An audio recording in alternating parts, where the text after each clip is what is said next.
దేవుని యొక్క మనసు అర్థం అవ్వాలి, దేవుడు చెప్పే మాట అర్థం అవ్వాలి, దేవుడు నడిపిస్తున్న విధానం అర్థం అవ్వాలి. కానీ సమూయేలు కూడా మనలాంటి మనిషే కదా.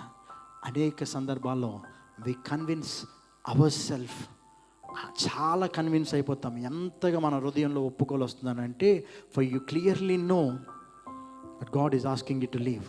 దేవుడు విడిచిపెడుతున్నాడని నీకు స్పష్టంగా తెలిసినప్పటికీ కూడా you convince by your self.